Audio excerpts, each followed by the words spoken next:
Bonjour, Stéphanie Keller, présidente de l'association Dans les bras et aussi entreprise Maternico.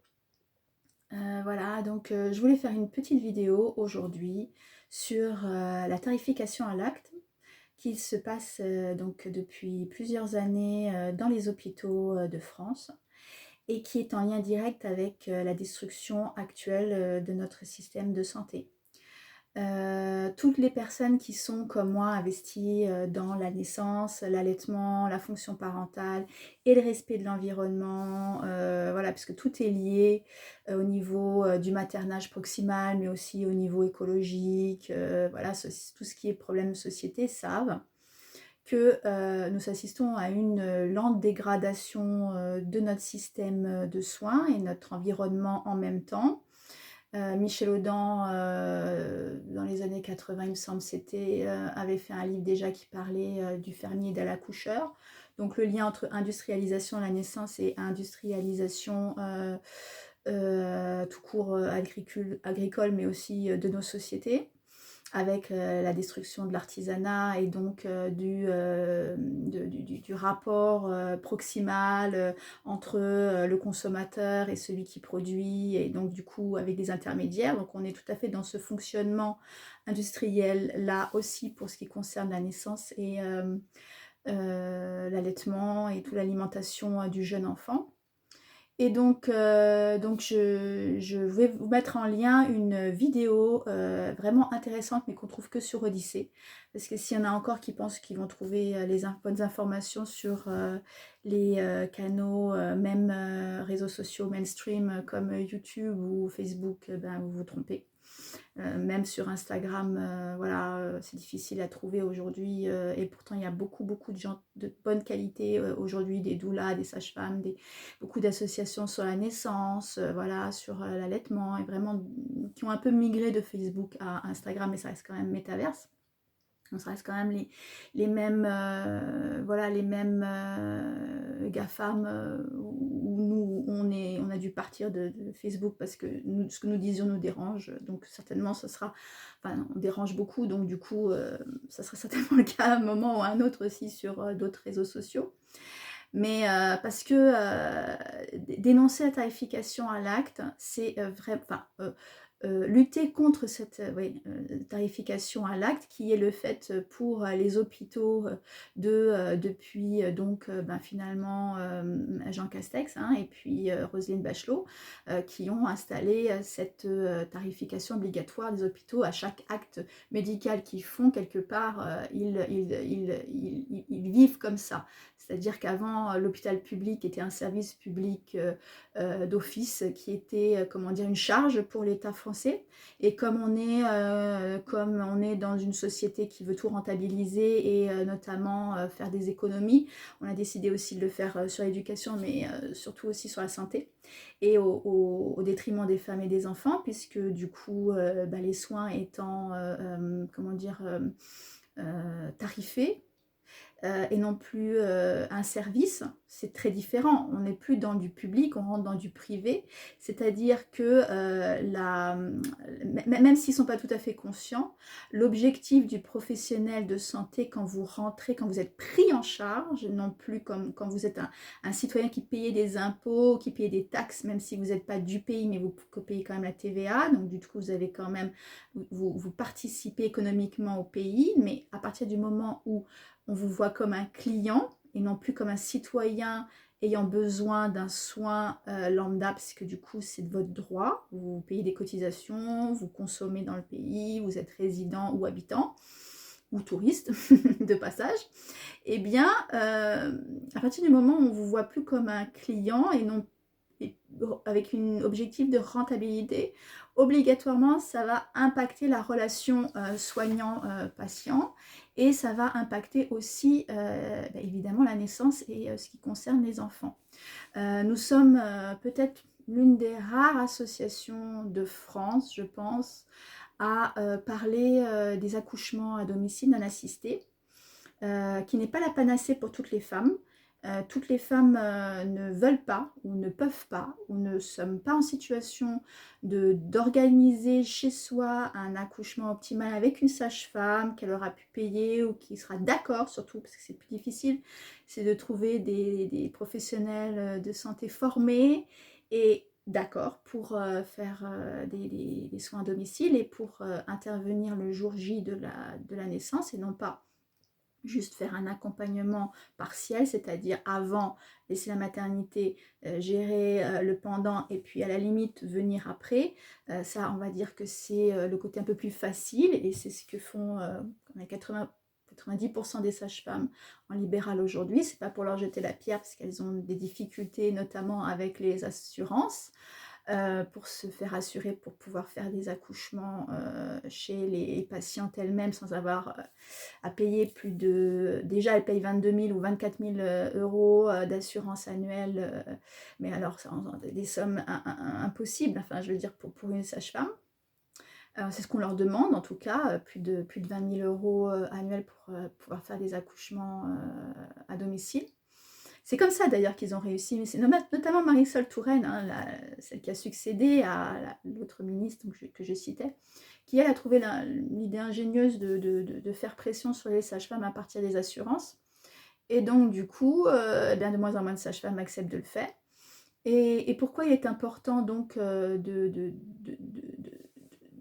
permettre aux femmes d'avoir un large choix, c'est-à-dire de ne pas se contenter soit ce que nous on pense être le mieux et le plus physiologique, le plus naturel, c'est-à-dire l'accouchement à la maison, puisque l'allaitement à la maison sera aussi facilité. Vous comprenez bien qu'il n'y a plus de rupture pour l'enfant, il n'y a plus l'adaptation du 3 ou 4e jour à la maison dans un univers où il ne les connaît pas, donc du coup il est perturbé, donc la mise en route de l'allaitement est perturbée, donc tout le monde est perturbé, la famille a besoin de quelques jours pour remettre ses marques, et souvent seule et abandonnée, parce qu'à ce moment-là, il n'y a personne pour aider les femmes pour leur mise en route, eh bien on arrive à des catastrophes, à des allaitements foireux, à des mastites ou au pire, même des sevrages brutales, comme on va dire aujourd'hui, malheureusement encore la moitié des femmes en France abandonnent leur allaitement. Et c'est de pire en pire chaque année. Voilà, donc la naissance est vraiment importante à prendre en charge et donc qu'on ait pu trouver une sage-femme qui nous aide et du coup pouvoir s'appuyer sur elle, en tout cas sur sa présence, ou qu'on soit obligé de le faire toute seule à la maison parce qu'on s'en sent la force, le courage et l'information, parce qu'il faut vraiment faire un déconditionnement culturel très important, donc c'est pas pour toutes les femmes, on va dire. Eh bien, il faut quand même en passer encore par les maisons de naissance ou les maternités, ce qui est quasiment aujourd'hui en France la même chose, puisque même si on nous dit que dans les maisons de naissance c'est comme à la maison, ou dans les hôpitaux, même, moi j'ai entendu ça hein, sur Saverne, c'est comme à la maison, c'est toujours comme à la maison, mais il y a des choses qu'on ne peut pas faire à la maison, notamment eh bien, être tranquille la nuit pour dormir en interdisant à X personnes de venir nous visiter, nous prendre notre température, ou simplement nous obliger à faire des protocoles débiles, des examens inutiles et sur soi ou sur son bébé quand ça leur chante voilà, et puis avoir un minimum d'hygiène personnelle sans avoir besoin voilà, on se sent pas chez soi, quoi. On n'est pas chez soi, c'est même dans un hôtel, enfin, je veux dire, on n'est pas chez soi.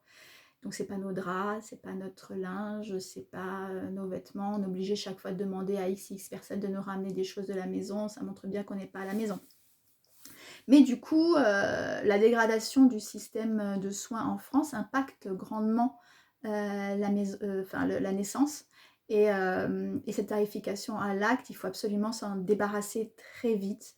Pendant des années, on a tourné en rond à l'association en se disant mais on a beau faire, on a beau essayer d'informer les professionnels, il suffit que le chef de service parte, il suffit que la sage-femme en chef parte, même s'ils ont vu une super formation sur la naissance ou l'allaitement, même si l'équipe est au top à ce moment-là, tout peut être mis en question et chaque fois il faut remettre le travail sur le tapis, là, je ne sais plus l'expression, et du coup on tourne en rond, quoi. On est tout le temps obligé de reformer des équipes, de se rebattre, de revenir. Et les associations aujourd'hui sont de moins en moins présentes dans les maternités. C'est d'ailleurs pour ça qu'on arrive à des situations de plus en plus catastrophiques avec des allaitements qui n'ont plus de suivi. Dès que la personne sort de la maternité, elle se retrouve toute seule. Et dans des cas de césarienne programmée ou non, c'est une catastrophe. La femme a subi une opération chirurgicale importante, son corps doit se réparer. Le sang aussi circule différemment, moins bien, donc afflue moins facilement au sein et elle a besoin d'aide technique. Et donc aujourd'hui, visiblement, tout est soi-disant mis en place pour aider les femmes à faire un retour précoce et un suivi à la maison. Mais en réalité, dans les faits, c'est pas ce qu'on voit. Parce que comme il manque de personnel à l'hôpital, vous pouvez bien vous dire qu'il manque aussi de personnel pour venir vous voir à domicile. Et c'est pas aux sages-femmes libérales de pallier à l'incompétence ou au manque de personnel des hôpitaux qui sont, voilà, pour chaque fois se retrouver n'importe quand, n'importe comment appelé pour venir faire un suivi de postpartum à une femme qu'elle connaît même pas. Donc normalement, ça devrait même pas le faire ça, hein. Une femme, une sage-femme, elle devrait avoir connu cette femme avant la naissance, la même pendant et après. C'est ça la norme. Et ça restera la norme. Et c'est pour ça que nous, on continuera de se battre. Mais en attendant qu'on obtienne ça un jour, eh bien, on est obligé de parler de ces maisons de naissance et notamment de cette tarification à l'acte qui a changé et qui est en train de, qui est la cause réelle et première de cette industrialisation. Enfin, est-ce que c'est la cause ou la conséquence ou est-ce que c'est l'industrialisation qui en est arrivée à la tarification à l'acte, puisque finalement c'est logique. Quand vous lirez la vidéo que je mettrai en lien, vous verrez que le codage de chaque acte médical est vraiment pensé comme un administrateur ou comme un, comment dire, comme un robot, comme un logiciel. C'est un logiciel qui prend, qui vous colle un numéro.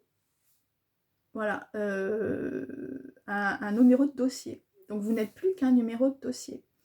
Et ce numéro de dossier, il rapporte tant ou tant à l'hôpital. C'est-à-dire si vous allez avoir une épisiotomie ou une péridurale ou même une césarienne en urgence ou n'importe quoi, une ventouse posée, tout ça, ça va être facturé. Donc vous comprenez bien que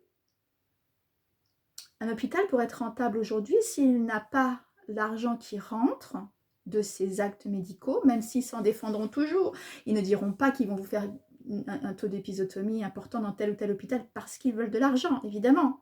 Ils ne vont pas le dire, ça. Enfin, je veux dire, c'est peut-être même pas conscient, c'est peut-être inconscient, mais c'est une pression administrative telle qu'aujourd'hui, vous rentrez dans certains hôpitaux de niveau 3, vous savez, enfin, nous, on sait, les associations, statistiquement, que vous avez beaucoup plus de chances d'avoir plus d'actes médicaux iatrogènes, comme on dit, invasifs, qui vont perturber le processus physiologique de la naissance. Et c'est pas mieux dans les cliniques privées avec niveau 1, c'est pas mieux. Parce que aussi dans les cliniques privées, il y a encore plus une idée de rentabilité et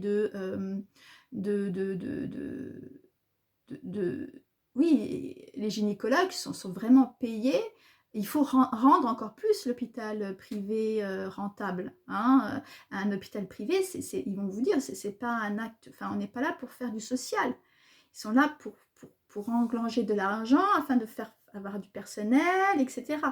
Donc c'est pas mieux dans les hôpitaux publics ou privés, sachant que, pour ceux qui ne sont pas au courant, que nos subventions permettent aux hôpitaux privés de vivre. Donc sans notre argent, l'argent du contribuable, les hôpitaux privés ne fonctionneraient pas. Donc non seulement nous dans le public, nous formons la majorité du temps leur personnel, puisque les sages-femmes, les infirmières, n'importe quel médecin vient du service public, il a fait la faculté de médecine, donc c'est public, donc du coup il aura eu ses études financées par les fonds publics, À un moment ou à un autre de sa carrière, il va passer dans le privé. Donc, nous aurons financé voilà, nous avons financé ses études, ses formations. Il aura fait souvent des formations dans tel ou tel hôpital technique, dans tel ou tel CHU. Et puis, eh bien, il va arriver à l'hôpital. Il aura les subventions de l'État qui vont aider l'hôpital public. Donc, l'hôpital l'hôpital privé ne cesse de s'agrandir, d'augmenter, le nombre d'établissements privés ne cesse d'augmenter au détriment du service public, qui lui ne cesse de s'appauvrir et de partir afin que les conditions soient tellement exécrables, atroces, qu'ils vont partir travailler dans le privé où ils pensent qu'ils gagneront plus d'argent, où on demandera aussi de faire beaucoup d'heures, mais c'est pour appauvrir le service public, et comme ça, eh bien, nos mutuelles remboursent, pour ceux qui sont bourgeois et qui ont un peu d'argent pour avoir des grosses mutuelles, eh bien, rembourseront les frais XX++ des hôpitaux privés. Donc, voilà, et encore, je ne sais pas tout ce qui se passe entre le public et le privé, mais il y a beaucoup, beaucoup de liens d'intérêt. On sait aujourd'hui, au niveau de l'administration, voilà, nous sommes un peu les vaches à lait, les contribuables en France, pour ceux qui ne l'ont pas encore compris. Donc, voilà, je voulais faire une vidéo là-dessus, surtout pour que vous puissiez voir cette autre vidéo que je mets en lien et qui est absolument...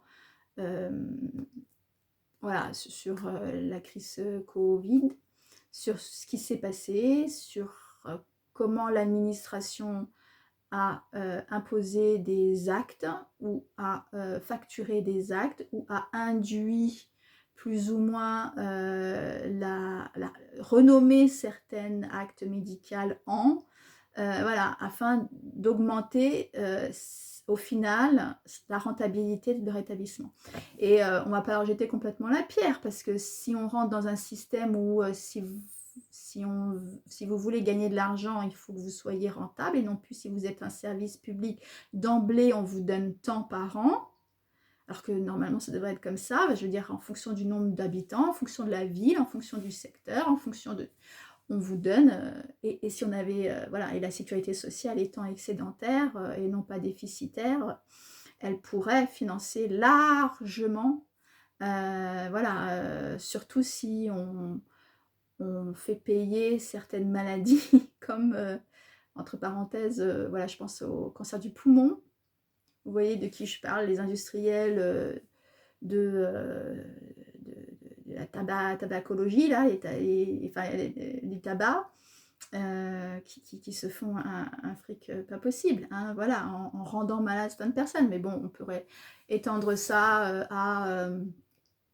aux laboratoires pharmaceutiques, hein, eux-mêmes.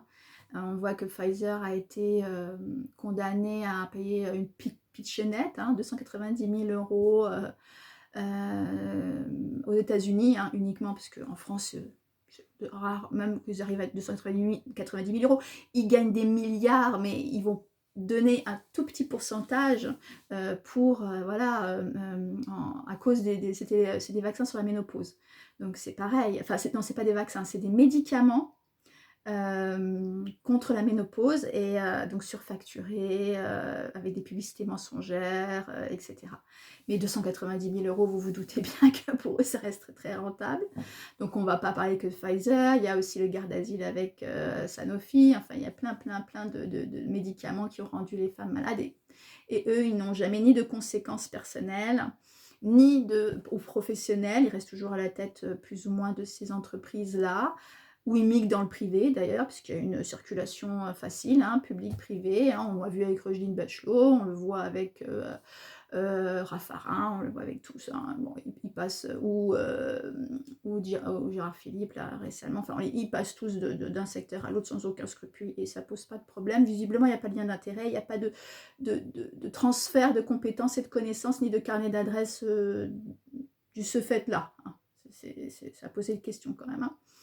Donc voilà, c'est très important que nous, les associations, nous travaillons sur chaque... Nous ne devons pas abandonner le combat juste en se disant, bon, on va privilégier la naissance à domicile, où on va privilégier la naissance à l'hôpital, on va faire avec, on va accepter de voir les conditions se dégrader, enfin je veux dire, c'est politique.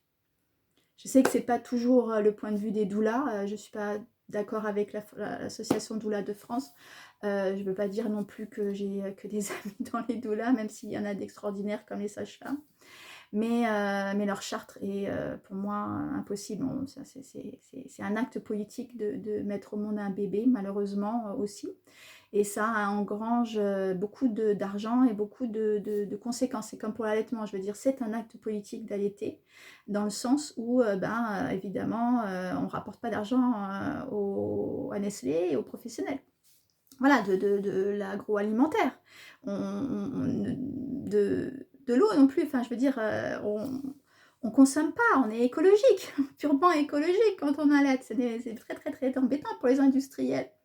Et pour les industriels de la naissance aussi, enfin je veux dire, chaque acte qui est posé entraîne aussi des médicaments, entraîne aussi des doses, entraîne aussi une vaccination, entraîne aussi des tas d'actes médicaux derrière, évidemment. On ne va pas laisser la manne s'envoler en laissant les femmes accoucher à la maison librement, avec ou sans professionnel de santé.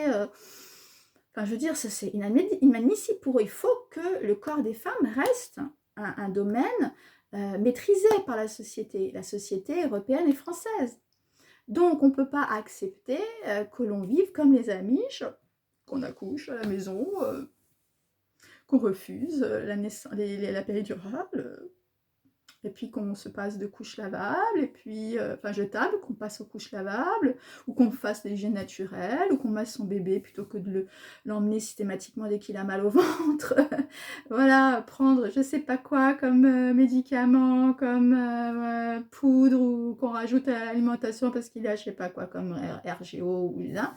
Non, voilà. En s'informant un peu plus sur la physiologie de la naissance, on apprend énormément de choses. Et plus on creuse, plus on se rend compte que tout ça a un sens politique qui est contrôlé et voilà, où il y a un désir réel du masculin de contrôler le féminin, mais aussi du féminin, parce que c'est quand même des femmes, des sages-femmes, des gynécologues femmes, voilà, ouais, ou des doulas d'ailleurs, un peu trop autoritaires, ça existe, qui ont besoin de maîtriser de A à Z le truc, et puis de vous dire, ben voilà, moi, c'est comme ça qu'il faut faire, ma grand-mère a fait comme ça, j'ai pas allaité, ou moi j'ai allaité, moi la naissance sans péridurale c'est une horreur, j'ai connu ça, du coup je te le conseille pas, voilà, ou au contraire, ben il faut faire... Les femmes sont absolument odieuses dans ces moments de la naissance.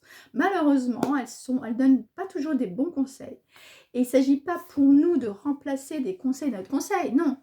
C'est de vous dire, cherchez. Enfin, ne vous contentez pas d'un seul son de cloche. Jamais. Quand un médecin vous fait ou même vous diagnostique quelque chose, posez-vous toujours la question de est-ce que c'est juste, comment vérifier peut-être un deuxième diagnostic. Hein, il faut toujours deux avis dans la vie, hein, voilà, deux avis dans la vie. Donc les associations vont vous dire quelque chose, les doulas vont dire quelque chose, la sage-femme va vous dire quelque chose, le médecin va vous dire quelque chose, la grand-mère, la mère, plein de personnes vont vous dire quelque chose. Déjà, on s'écoute soi-même, en priorité, on écoute son bébé, en deuxième priorité. Le papa, pas toujours, parce qu'il est souvent stressé, donc il n'a pas toujours des bons conseils, mais on peut toujours l'écouter.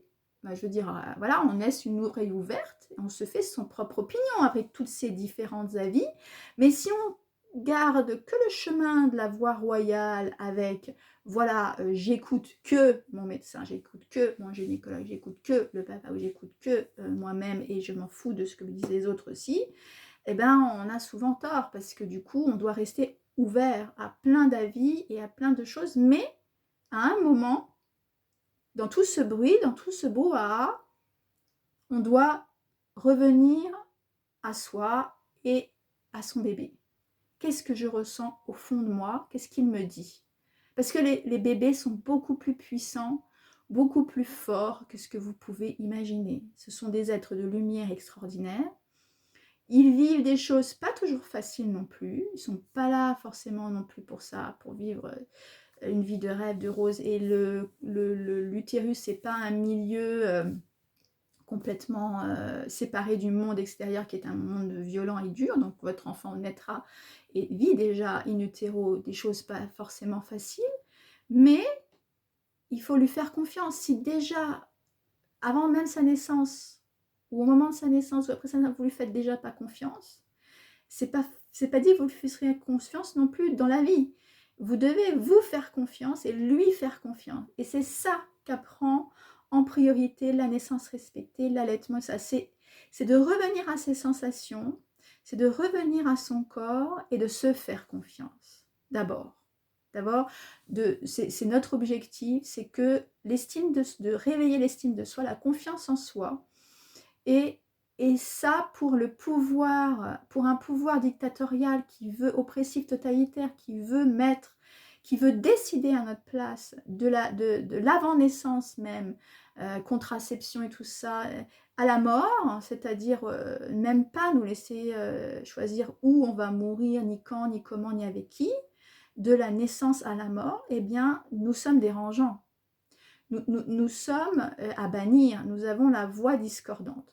Donc, si vous voulez, vous aussi, avoir, voilà, vérifier d'autres sources d'informations, ben, vous pouvez aller sur le site de l'association Dans les Bras, donc association Dans les Bras, www.danslesbras.org. Et où là, il y a une mine d'informations écrites. Je vais essayer de faire de plus en plus de vidéos parce que je me rends compte que c'est un support que les parents et les jeunes mamans plébiscitent aujourd'hui. C'est normal, on a beaucoup moins de temps à passer et en plus, quelque part, on voit la personne aussi qui nous parle. C'est une autre façon de communiquer, même si le texte reste quand même, permet, comme les images, de faire venir d'autres choses. Non perturbée par le visage ou l'expression ou la personnalité de la personne qui s'exprime. Donc, je vous encourage à vous multiplier les sources d'informations, pas trop, juste ce qu'il faut, de bien les sélectionner, et puis, voilà, de refuser d'être une marchandise et d'un cobaye. Par rapport à cette tarification à l'acte, de dire non, je ne veux pas, mon corps m'appartient, je ne veux pas être un numéro, donc je vais aller vers des personnes qui vont m'aider. Moi, personnellement, je suis une personne, je veux qu'on me traite comme un individu et non pas comme un acte médical qui va rapporter tant et tant.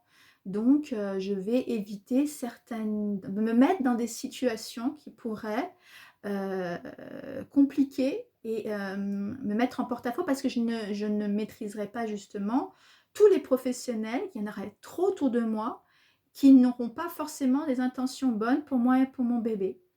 Plus on réduit les stimuli, plus on réduit aussi